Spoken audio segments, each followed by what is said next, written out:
Muito bom dia a todos. Agradeço pelo tempo que estiveram a aguardar.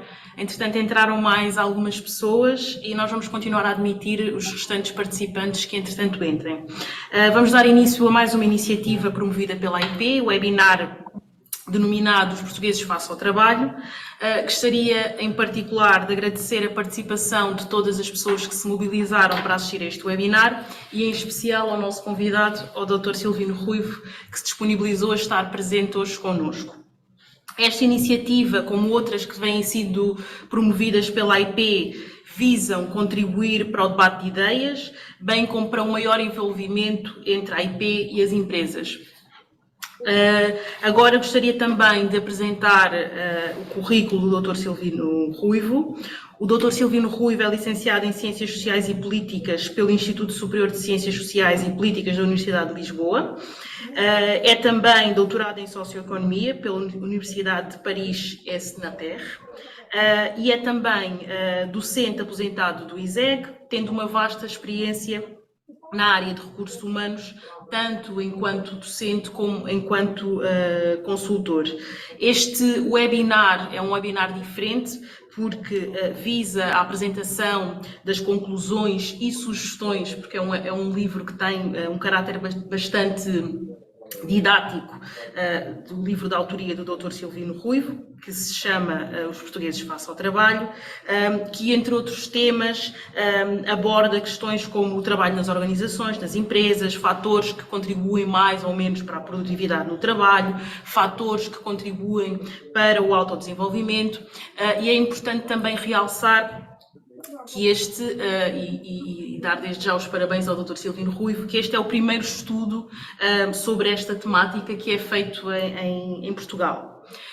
Em termos de logística, só para explicar, nós iremos responder, o Dr. Silvino Ruivo irá responder a todas as questões que nos coloquem via chat e também a todas as questões que já foram colocadas quando nós disponibilizámos o formulário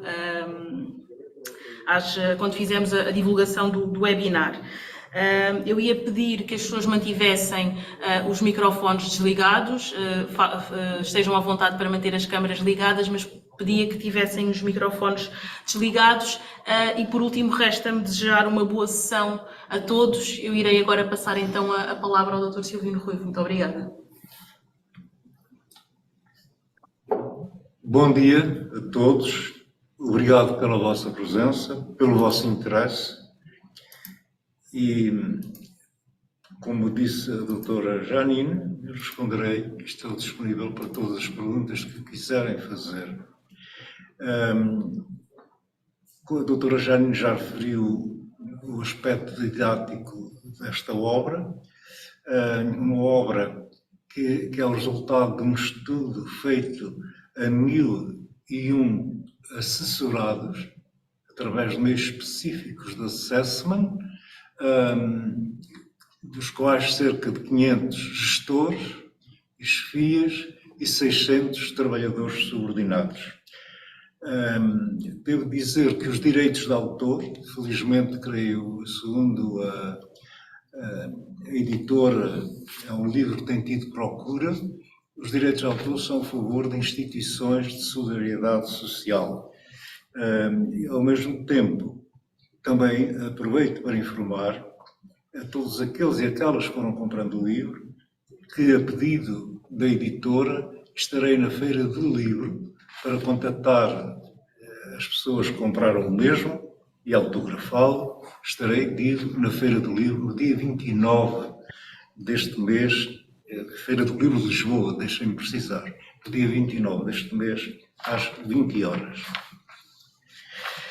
Bom, eu iria aqui percorrer rapidamente e de uma maneira, enfim, rápida, como disse, algumas questões que me parecem muito importantes. Por exemplo, os resultados em relação ao trabalho do management, que é planear, organizar, delegar, liderar, controlar, decidir e tomar e comunicar. Os resultados não são animadores.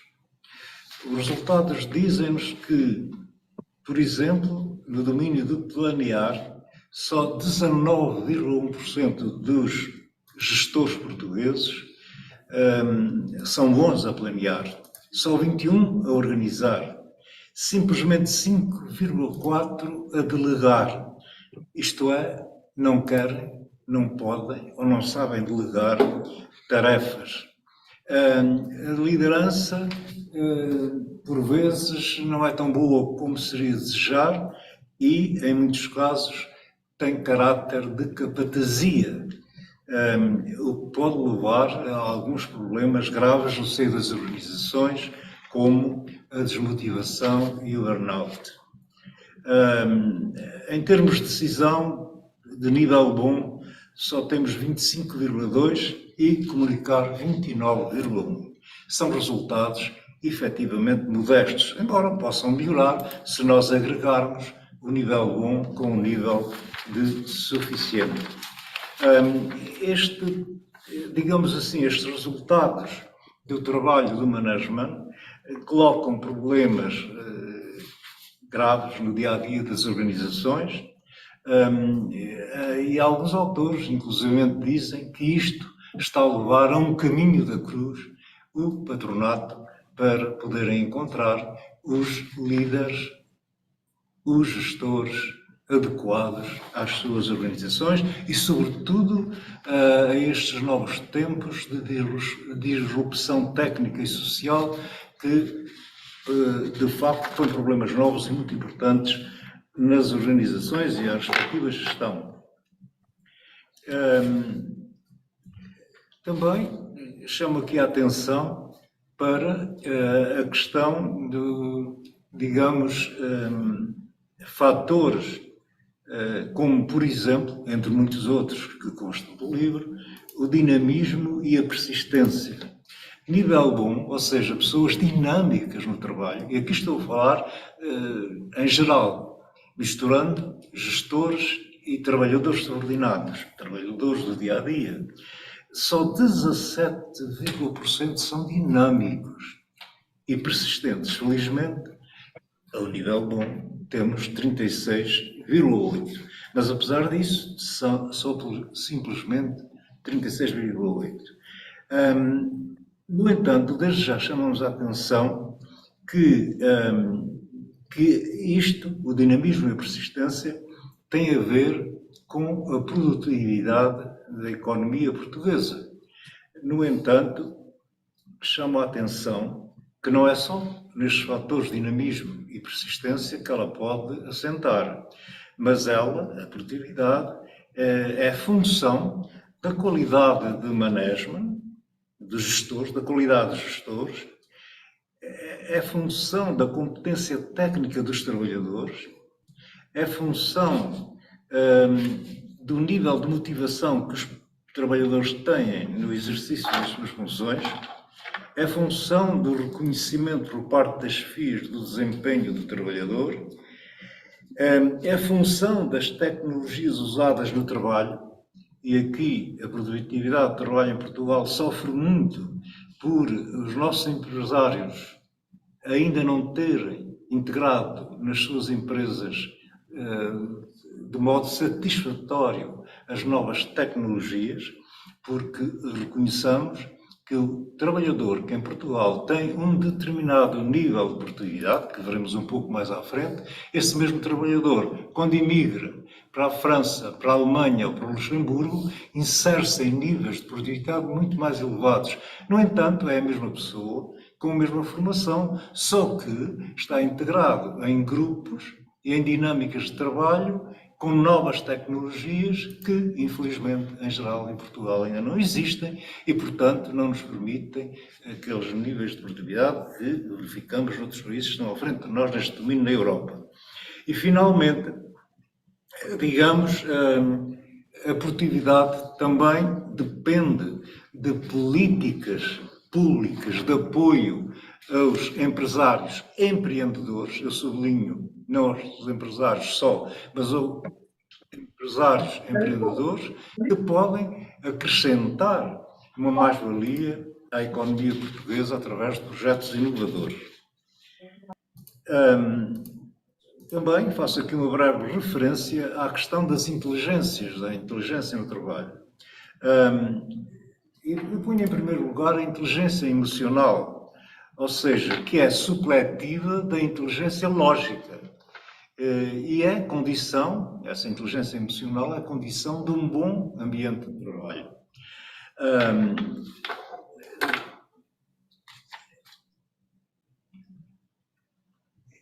Devo aqui sublinhar que a inteligência emocional constatada nos testes de assessment só, no geral de toda a população estudada, 1.001 pessoas, só 20,5% conseguiram um nível bom.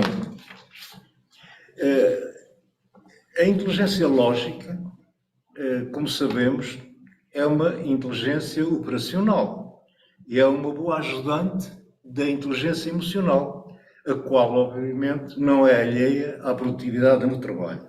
Esta inteligência lógica, a nível bom, exprime-se em 35%, 33,5% no mundo do trabalho em Portugal exprimem um nível bom, 33,5%, o que, enfim, se eu agregar estes 35 a um nível suficiente, já atinjo entre nível 1 bom e nível 2 suficiente, 55,1%, o que naturalmente é positivo.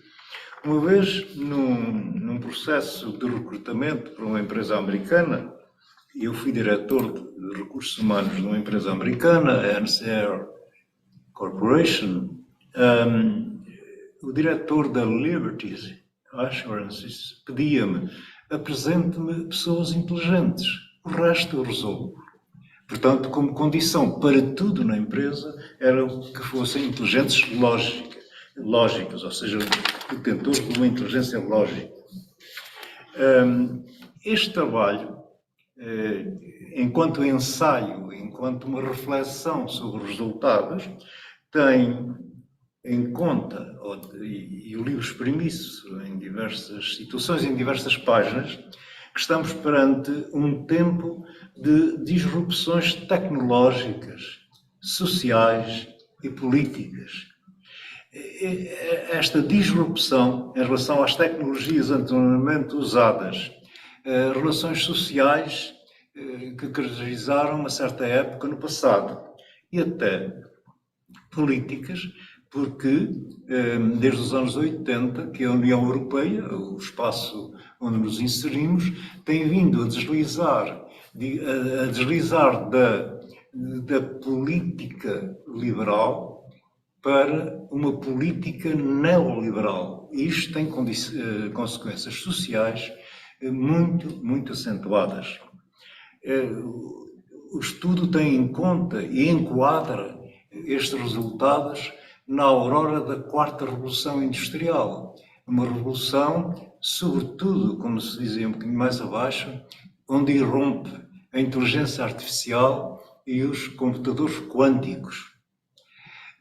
Por outro lado, é já uma evidência, já estamos a viver um ambiente das novas tecnologias, quer da informação, quer ou informáticas, quer da comunicação, que, por vezes, os nossos trabalhadores, infelizmente, ainda não têm acesso. E sem esse acesso a essas novas tecnologias, através de uma formação que eu recomendo, ou recomendaria, do ponto de vista político, que fosse entregue ao IFP, para que todos os trabalhadores, não quer trabalhadores chamados efetivos, quer a prazo, quer os trabalhadores que são colocados pelas empresas de trabalho temporário nas empresas, possam ter acesso. Porque, por vezes, as empresas de trabalho temporário não asseguram a formação necessária aos seus trabalhadores. A erupção, como referi, da inteligência artificial e dos computadores quânticos, que processam em segundos milhões e milhões de bytes.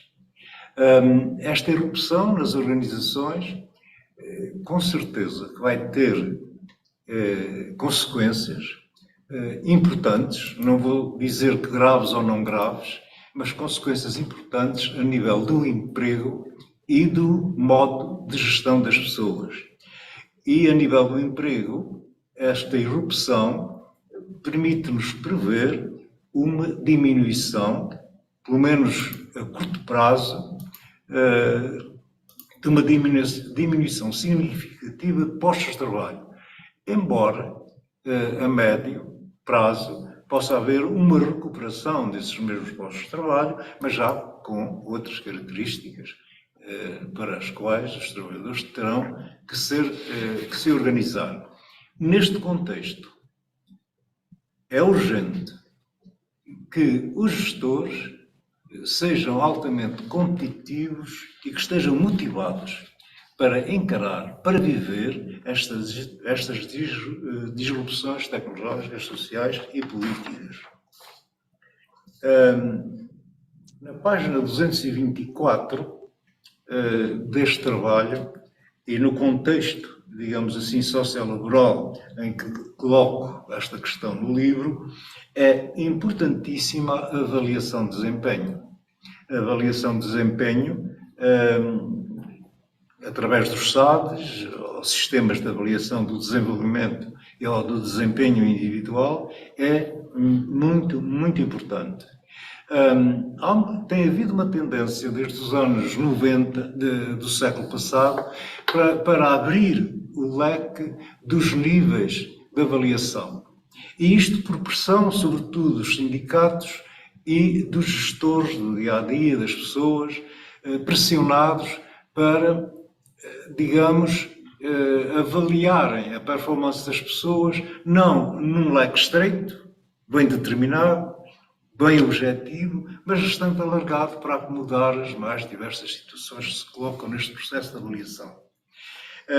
Na minha opinião, eu só, por exemplo, e permitem-me estes exemplos, de vez em quando, eu criei um SADI para uma grande organização portuguesa ligada à aeronáutica, em que se discutia muito, inclusivamente, com a participação dos representantes sindicais,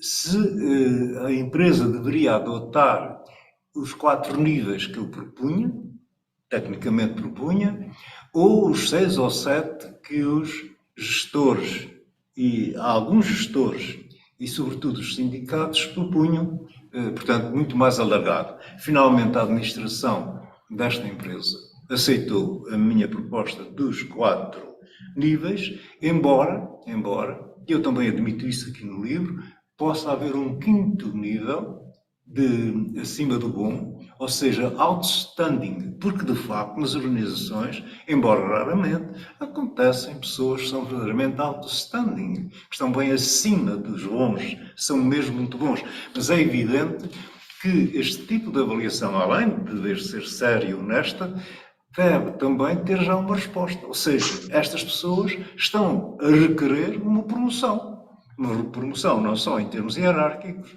mas também em termos económicos, salariais. Na página 227, também, naturalmente, não posso deixar de referir a questão da formação permanente. Aproveito no livro para fazer, digamos, ou para circunstanciar características da oferta de ensino universitário, quer público, quer privado, e eu tenho uma boa experiência como docente, quer do público, quer de universidades privadas. Por um outro motivo, fiz algum trabalho como docente em algumas universidades privadas e verifico que são mundos diferentes. Neste momento e até agora, o ensino público é melhor, muito melhor do que o ensino nas universidades privadas. À exceção talvez da Católica. No entanto, não é isso o mais importante na minha abordagem sobre a formação. O mais importante na minha abordagem é de que, face às disrupções que falei, tecnológicas, sociais, etc., nós precisamos de uma formação permanente e nós não vemos outro instituto, outra entidade que de uma forma sistemática possa dispensar essa formação permanente e, uma vez reformulada toda a orgânica do IFP, a não ser este próprio IFP. Isto na página, como podem ver o papel, na página 232 do livro, permite-me, digamos assim, circunstancializar e determinar o papel que o IFP deve ter. Ainda como ensaio, e aliás é uma questão que foi colocada e que daqui a pouco vou responder sobre a questão da remuneração e das remunerações em Portugal, eu quero chamar a atenção que a atribuição de uma remuneração mensal a um trabalhador deve, numa empresa bem organizada, a remuneração, ali o R, deve ser função do valor da função. É impensável uma gestão correta das remunerações se cada uma das empresas não tem um sistema numérico do valor da função em pontos. Deve depender do mercado de trabalho onde se insere a função que quer remunerar. Deve ter em conta a inflação. E eu tenho aí no livro, não sei, à volta desta página, exemplos do tratamento da inflação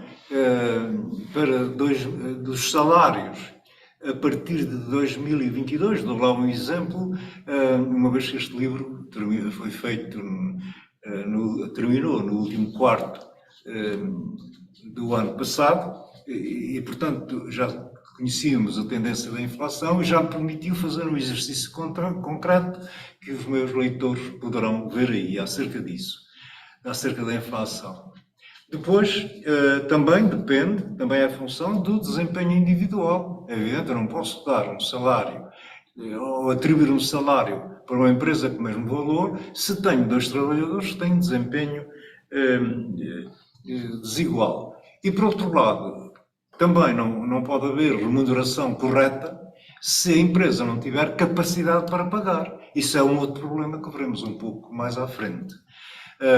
Para ajudar a esta determinação de uma remuneração correta, não é uma remuneração justa, equitativa, isto é, equitativa em relação aos vários fatores, tem que se usar uma matriz de mérito, que eu também dou aí o exemplo numa dessas páginas do livro, mas em relação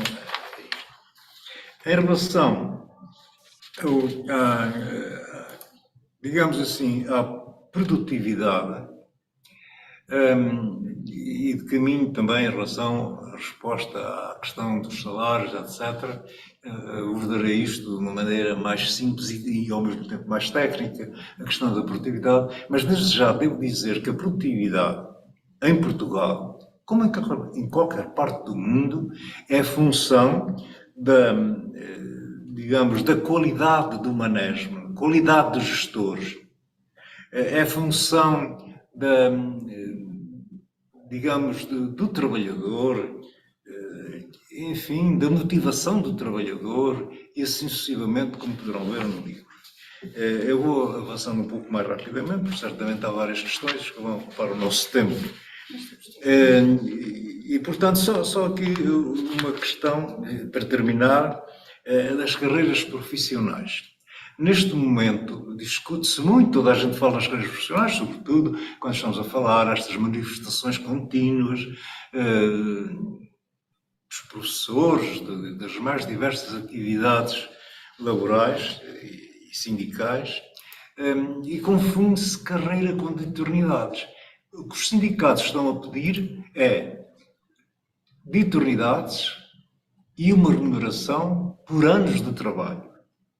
E nós aqui estamos a falar, ou pretendemos falar e explicar o que é uma carreira profissional, ou seja, a passagem de um determinado nível, numa determinada profissão, a outro nível, em função da competência naturalmente, do trabalhador, mas também dos resultados do seu desempenho individual. E aqui podem ver, isto pode ser um pouco bizantino para algumas pessoas, aquilo que nós propomos, carreiras verticais, horizontais e oblíquas. No livro poderão ver as características, tem inclusive quadros ou figuras que mostram exemplos de carreiras verticais, horizontais e oblíquas, que têm vantagens quer para o patronato, quer para os trabalhadores, ou eventualmente desvantagens para os trabalhadores, mas é uma questão de informação e as pessoas têm.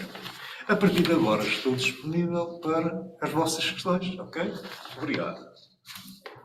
Muito obrigada, Dr. Silvino Rui, foi muito esclarecedor. Se calhar começaríamos então por aquelas questões que já tinham sido colocadas, que fez o favor de preparar cuidadosamente, e depois passaríamos então às questões que sejam colocadas no chat. Eu pedi então que quem tivesse questões... A questão primeira? Sim, podemos começar pela primeira. Então, a doutora introduz a questão e eu vou ler. A questão que vou colocar é a seguinte, estou a citar a pessoa que fez a questão. No seu livro, refere a encíclica de João Paulo II, Laborem Exercens, sobre o trabalho humano, de 1981. Sobre a condição dos operários, de 1991. Distingue como complementares o trabalho em sentido objetivo, a técnica, e o trabalho em sentido subjetivo, o homem, sujeito do trabalho. Atualmente, em alguns âmbitos, parece-me que se fala de colaboradores em vez de trabalhadores, e as notícias de caráter económico reportam-se mais à produção, números, estatísticas, resultados, etc., sentido objetivo, do que às pessoas, sentido objetivo.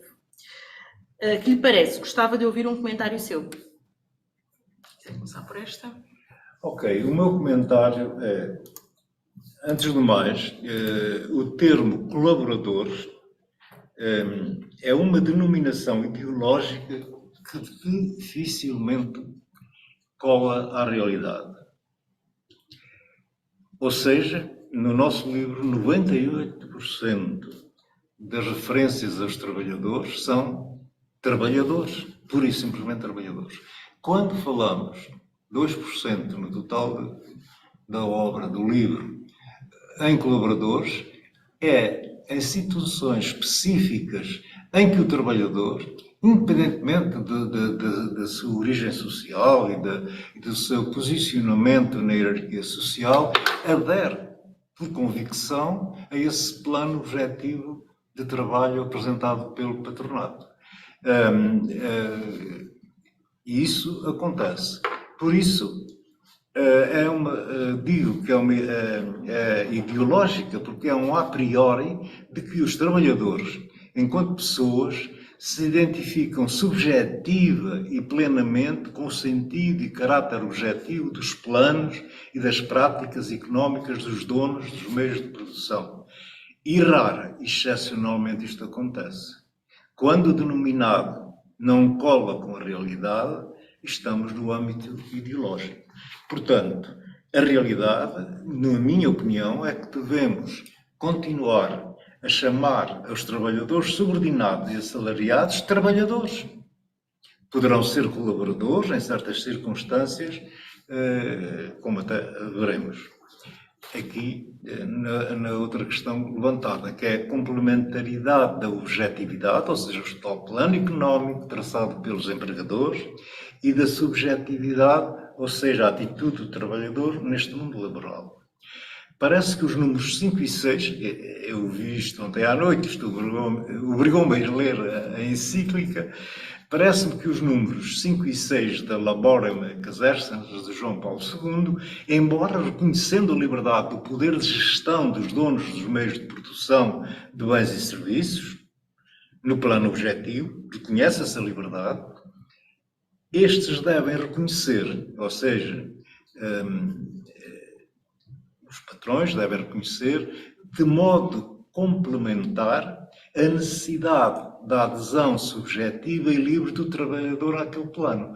Ou seja, através do management, através de políticas amigas do ambiente, por exemplo, políticas de tipo de Herzberg, nas organizações, isso deve levar espontânea, livremente, a aderir e estar de acordo com o plano objetivo económico. Quando isso acontece, então sim, há colaboração.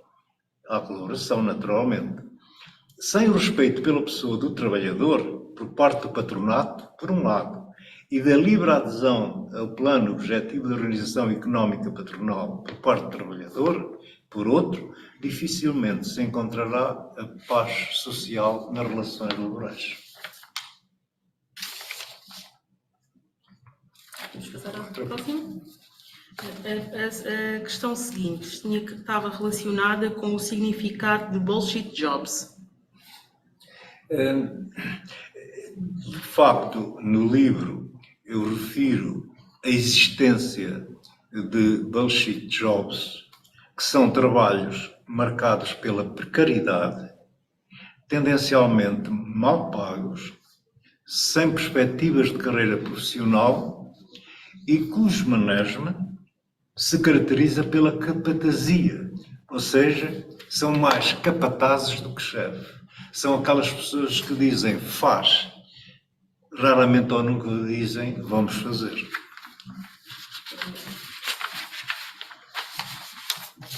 Depois temos aqui uma outra questão que está relacionada com um tema que se vem falando agora bastante, temos uma pessoa que nos pergunta: quais as perspectivas de evolução do burnout?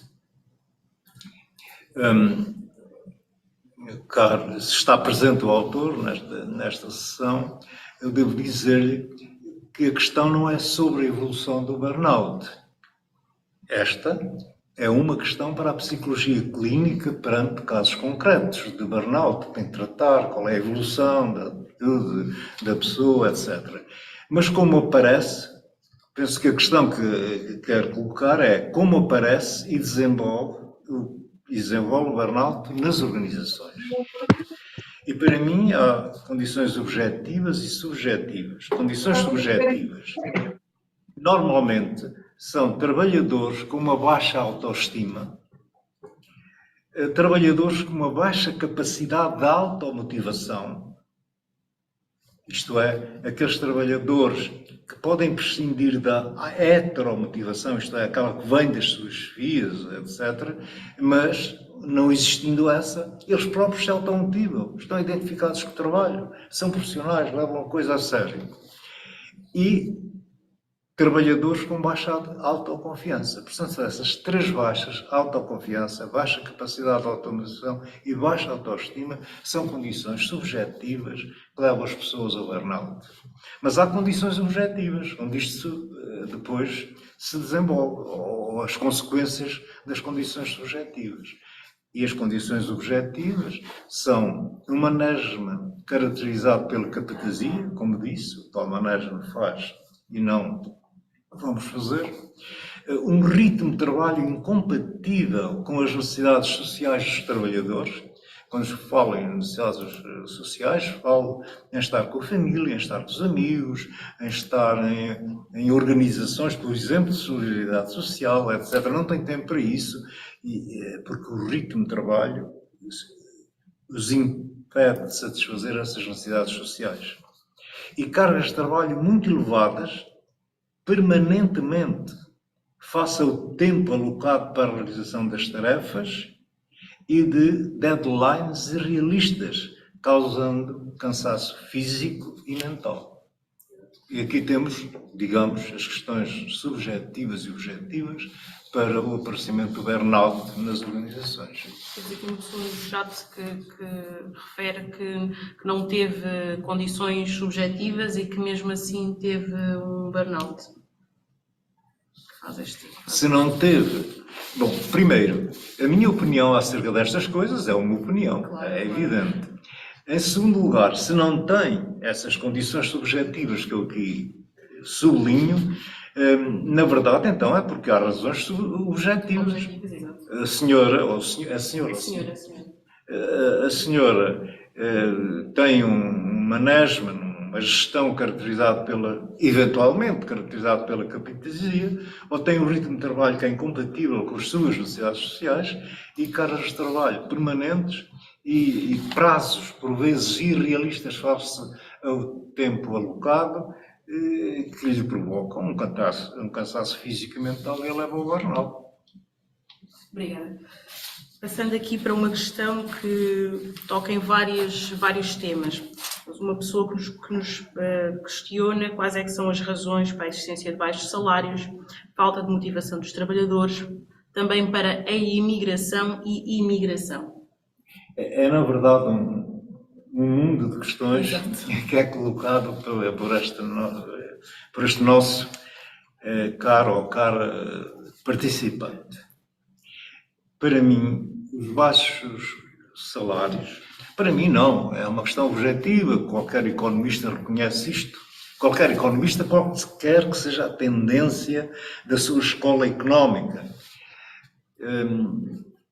Todos dizem, não podem deixar de dizer, que os baixos salários em Portugal estão relacionados com as características da economia portuguesa. E qual é a principal característica da economia portuguesa?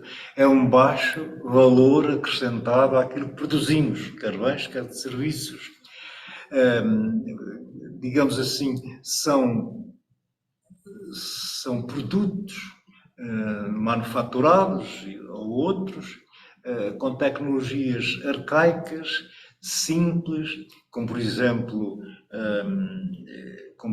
a indústria, digamos, do vestuário, mas sobretudo, não tanto do vestuário, mas por exemplo, é parte do vestuário, por exemplo, os sapatos, etc., essa indústria que exporta muito, mas a preços baratos, porque tem que competir com um mercado que também esmaga os preços, como por exemplo os sapatos brasileiros, etc, etc. E, na verdade, o valor acrescentado é pouco. E sendo assim, também não há dinheiro para pagar salários. Por outro lado, também estão relacionados com a baixa produtividade em Portugal. Com a baixa produtividade. Por exemplo, está aí no livro, de caminho eu vejo em que página é, mas estão aí dois mapas sobre a produtividade em Portugal e o último mapa da produtividade em Portugal é de 2020, porque quando eu fiz o livro ainda não havia dados sobre a produtividade em Portugal, nem 2021, nem 2022. Essa produtividade em Portugal 2022 só saiu há poucos meses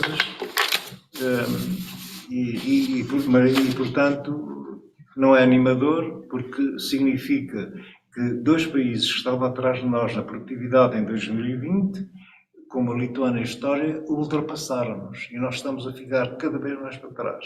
Todos aqueles 15 países que entraram connosco na União Europeia, nós estávamos quase numa posição de liderança, tínhamos à frente do Chipre, e agora todos esses países nos têm vindo a ultrapassar, porque as características da economia portuguesa, de baixo valor acrescentado, de baixas remunerações, têm permitido que esses países nos ultrapassem. E há um país que, desses 15, há só um que baixou e se aproxima de nós, ou até já está a ficar tendencialmente abaixo, que é o Chipre. O Chipre, na altura, que aderiu na mesma altura de Portugal, estava na liderança por causa da sua performance turística. O que se verificou, e se nós analisarmos de perto, toda esta ultrapassagem destes países que estavam atrás de nós quando entramos e que nos estão a ultrapassar, é que eles direcionaram-se para a manufatura, para a produção de bens materiais, tipo de cafeteiras, de termos ou outras coisas, mas coisas concretas que as pessoas precisam de dia a dia. Nós, ao não fazermos isso e continuarmos a apostar no turismo, que é uma atividade de baixo valor acrescentado, acontece como está a acontecer com o Chipre. Como eles ficaram só no turismo, eles estão a ficar para trás, para trás, para trás. E nós também. Não somos contra o turismo? Não, bem ao contrário. Nós queremos cá muitos turistas e muito turismo, porque também é um fator económico importante. Mas se pusermos no mesmo cesto todos os ovos das nossas galinhas, naturalmente pode haver um desastre, partem-se os ovos todos e não lançados. Chamo também a atenção que metade dos 4 milhões de portugueses em 2021 ganhavam mensalmente 1.050 euros. Ou seja, os trabalhadores portugueses, metade deles aproximam-se do limiar da pobreza. Ou seja, os salários da média e baixa classe média, estamos a falar de classe média, e dentro da classe média há alta, há média e baixa. Os salários da média e baixa, estamos a falar de uma média que poderiam ser até há pouco tempo os professores, ou média baixa, os funcionários públicos, etc., estão a ficar encostados à linha mediana dos salários. Certamente os meus auditores sabem o que é a mediana, mas quando os salários, a linha dos salários se aproxima da mediana, quer dizer que estamos todos a empobrecer. Todos a empobrecer. Isto não é uma questão do governo A ou B, é uma questão da economia portuguesa, que tem que ser resolvida. Tem que ser resolvido. E por isso nós estamos a verificar um progressivo empobrecimento destas mesmas classes. Por outro lado, a falta de motivação dos trabalhadores, já respondemos à questão quinta. Só para ainda dentro desta temática dos baixos salários, há uma pessoa que nos diz que, além da economia, também a legislação laboral contribuirá para os baixos salários e também fala em dificuldades de adaptabilidade. Como? A questão da legislação laboral, sim. que também contribui para a questão dos baixos salários. Tem aqui uma pessoa que faz este comentário. Para videoconferencista ou ouvinte, estou inteiramente de acordo que a legislação laboral também contribui. No entanto, a legislação laboral é sempre o fruto, digamos assim, de uma luta de interesses, ou seja, o interesse patronal quer uma legislação A, de tipo A, e os governos, conforme a orientação política desses governos, digamos, que quer uma orientação diferente, não diria contrária, mas diferente, de tipo B. E dessa dupla pressão do patronato e dos governos surge uma legislação que, por vezes, também contribui, não é a única, mas contribui. Mas não esquecer que os governos portugueses, desde os anos 80, aderiram ao neoliberalismo económico, onde necessariamente a legislação laboral, por mais generosa que possa parecer ou ser ou queira ser por parte dos governos, terá sempre essa marca do neoliberalismo económico. E, portanto, um freio, que é um dos objetivos do liberalismo económico, do neoliberalismo económico, um dos objetivos é diminuir os rendimentos das pessoas para não provocar inflação e para ter as contas públicas do Estado, digamos, naquele nível do máximo de 0 a 3% acima do que será desejado. Portanto, tem razão a legislação. Mas não é, de facto, para mim, ou não seria uma resposta óbvia, porque isso insere-se já dentro das características da economia portuguesa que são comandadas pelo neoliberalismo. Mas fez bem em lembrar, estou de acordo consigo. Mas, note, estou de acordo consigo, mas isso é uma pequena parte do problema, não é o essencial, a legislação laboral. Quando aqui se fala em migração, temos a imigração, portanto, aqueles que saem de Portugal. Parece-me óbvio que a imigração é suscitada, sobretudo, pelos baixos salários. Estou-me a lembrar de um caso, por exemplo, de um trabalhador imigrante que vem de um país dos Palopes, está cá há 5 anos, tem aquilo que se chama a residência já legal, está cá legalmente, é casado, quer fazer o regrupamento familiar, mas chegou à conclusão, com o salário que tem, não pode fazer o regrupamento familiar. E está a mandar os seus currículos para outros países da União Europeia. O que significa que os baixos salários estão a provocar, quer nos portugueses, quer até em imigrantes, o desejo de saírem de Portugal para terem melhores salários.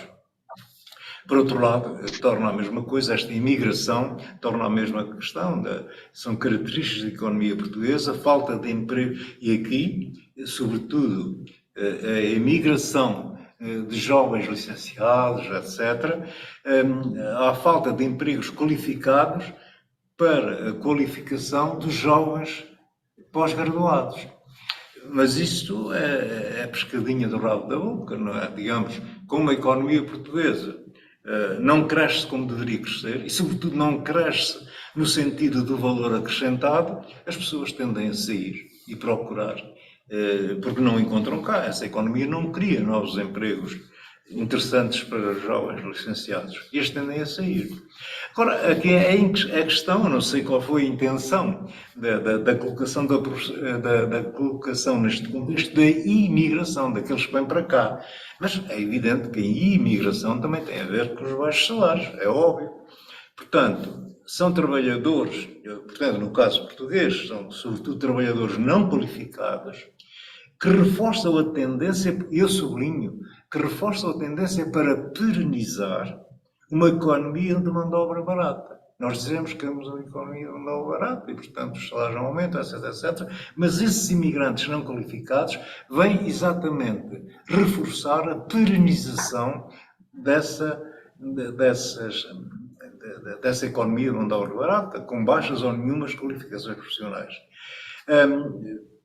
Por outro lado, os trabalhadores não qualificados que chegam aqui e que aceitam baixos salários, que certamente para eles já é bom em relação ao seu país de origem, tendem, sem querer, assim, eu ponho entre aspas, a expulsar os trabalhadores portugueses pouco qualificados para a União Europeia. Ou seja, os trabalhadores portugueses, também eles pouco qualificados, mas que poderiam responder a muitos dos problemas de Portugal, em certos setores de atividade, pelos salários serem tão baixos, ou terem a concorrência destes trabalhadores estrangeiros não qualificados, que permite ao patronato manter os salários baixos, eles não se sentem bem e imigram. São, entre aspas, expulsos por aqueles que chegam.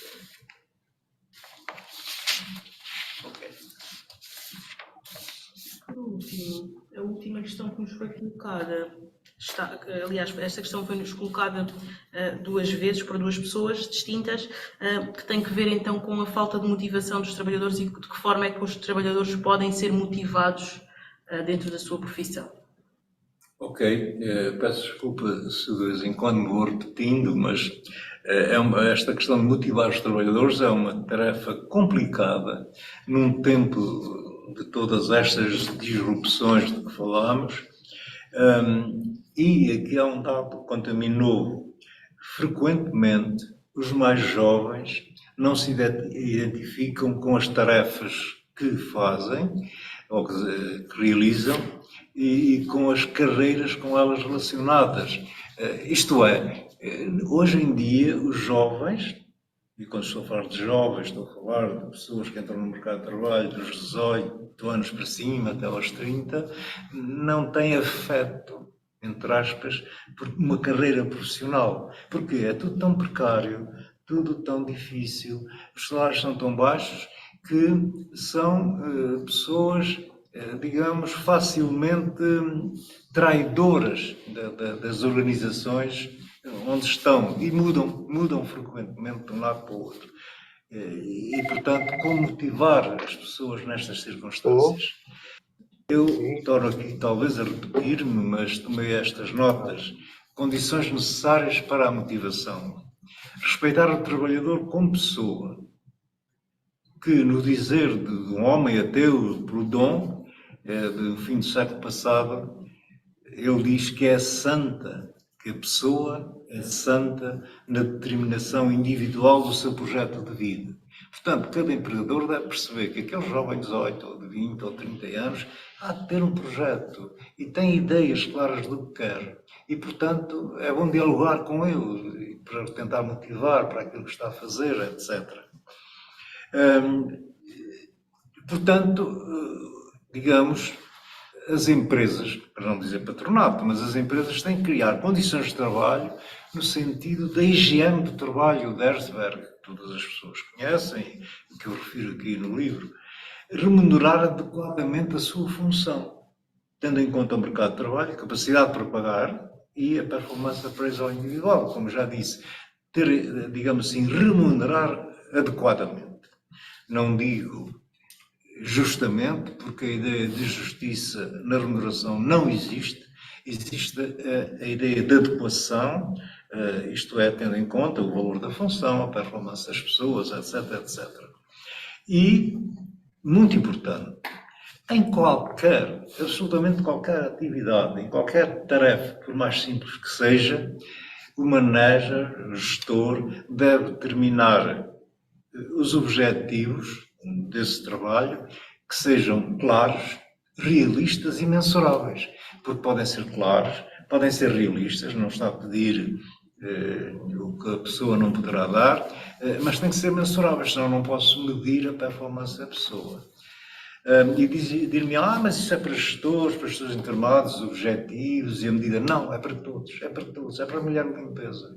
Não é por acaso que aparece aí na mulher ou homem de limpeza, que aparece aí nas casas de banho, um painel, a senhora tanto passou às tantas horas e tal, e alguém vai verificar se há reclamações ou não há. É um objetivo, é um exemplo de um objetivo, claro, simples, mensurável, que se faz, mesmo ao nível de uma senhora, que é um trabalho digno de limpeza de uma casa de banho, nas organizações. Por outro lado, há fatores de motivação. Estou a falar dos fatores de motivação e aos fatores de desmotivação. Por exemplo, o management caracterizado pela capatasia, que já caracterizarmos essa capatasia, o ritmo de trabalho incompatível com as necessidades sociais e as cargas de trabalho elevadas e realistas, com deadlines absolutamente incomportáveis e impossíveis humanamente. Muito obrigada, Dr. Silvino Ruivo.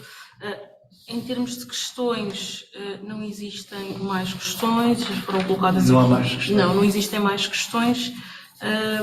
Não existindo mais questões, eu não sei se quer referir mais alguma questão antes de dar por concluído o webinar. Doutora, eu estou disponível se as pessoas quiserem colocar questões. Sim, senão... sim. Entretanto, no chat não. Sim, sim. Então, eu gostaria de, em nome da IP, agradecer a participação de todas as pessoas, convidá-los a acompanharem as atividades que são promovidas pela IP, tanto no site da IP como através das redes sociais. A IP está presente no LinkedIn, no Facebook, no Instagram e no YouTube. Todos estes webinars que nós promovemos são transmitidos via YouTube e estão disponíveis no YouTube para que as pessoas possam aceder mais tarde. Depois, em especial, gostaria mais uma vez de agradecer ao Dr. Silvino Ruivo a disponibilidade e o excelente contributo com a sua apresentação, e também dizer que o Dr. Silvino Ruivo deu-nos permissão para disponibilizar a apresentação que fez. Portanto, nós, entretanto, iremos divulgar a apresentação, o link para o YouTube, para que possam rever o webinar, e estamos disponíveis para qualquer dúvida ou questão que entretanto seja colocada. Entretanto, como o Dr. Silvino Ruivo disse, estará presente na Feira do Livro de Lisboa. Portanto, se alguém tiver, entretanto, comprado ou adquirido o livro, poderá passar para dia 29 de maio, às 20 horas, poderá passar para conversar consigo. Livraria Atlântico. Livraria Atlântico, ok. Muito obrigada a todos e o resto um bom dia. Obrigada.